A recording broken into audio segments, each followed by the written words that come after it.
নিরাপত্তা চেয়েছেন বিসিবির কাছে, আপনি যেহেতু ক্রীড়া প্রতিষ্ঠা আপনার কোনো বিষয়ে আছে কিনা বা আপনার যদিও আজকের বিষয় না এটা, তারপর আমি একটু বলি।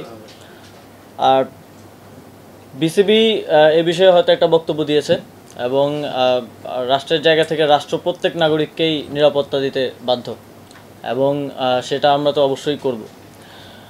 এখানে সাকিব আল হাসানের পরিচয় দুইটা, এটা আমাদের মনে রাখতে হবে। খেলোয়াড় হিসেবে একটা পরিচয়, আরেকটা হচ্ছে ওনার রাজনৈতিক পরিচয়। উনি আওয়ামী লীগের প্যানেল থেকে একজন এমপি ইলেকশন করেছিলেন। তো মানুষের মধ্যে তো এই দুইটা নিয়েই মিশ্র প্রতিক্রিয়া আছে। এখন খেলোয়াড় হিসেবে আমাদের একজন খেলোয়াড়কে যতটুকু নিরাপত্তা আমাদের দেওয়ার দায়িত্ব সেটা অবশ্যই আমরা দিব। তিনি দেশে আসলে আমরা সেটা দিব এবং তার নামে যে মামলাটা হয়েছে, হত্যা মামলা, সেটার বিষয়ে আমরা ইতিমধ্যেই বলেছি, ইতিমধ্যেই আইন মন্ত্রণালয়ও বলেছে যে সংশ্লিষ্টতা না থাকলে প্রাথমিকভাবেই নামটা বাদ দেওয়া হবে।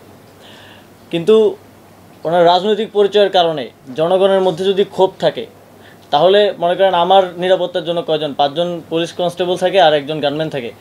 আমার উপরে যদি দেশের 16 কোটি জনগণের, লেটসে 10 কোটি জনগণের যদি ক্ষোভ থাকে, তাহলে এই 5-6 জন আমাকে কী নিরাপত্তা দিবে? আমারও তো সেক্ষেত্রে নিরাপত্তার সুযোগ নেই। তো সেক্ষেত্রে জনগণের যদি কোথাও ক্ষোভ থাকে, সেটাকে তো আমাকেই রিডিউস করতে হবে আমার কথা দিয়ে। তো আমার মনে হয় যে ওনাকে ওনার জায়গাটা পরিষ্কার করা প্রয়োজন রাজনৈতিক জায়গা থেকে। ওনার যে রাজনৈতিক অবস্থান সেটা নিয়েও কথা বলা প্রয়োজন। অলরেডি মাশরাফি বিন মুর্তজা বোধহয় কথা বলেছেন সেই বিষয়টি নিয়ে।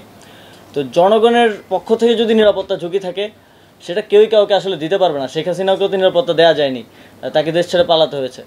তো সেই জায়গাটা, রাজনৈতিক বিষয়টা পরিষ্কার করা প্রয়োজন বলে আমি মনে করি। কিন্তু একজন খেলোয়াড় হিসেবে আমাদের প্রত্যেক খেলোয়াড়কে নিরাপত্তা দেওয়াই আমাদের দায়িত্ব এবং সেই দায়িত্বটা আমরা পালন করব।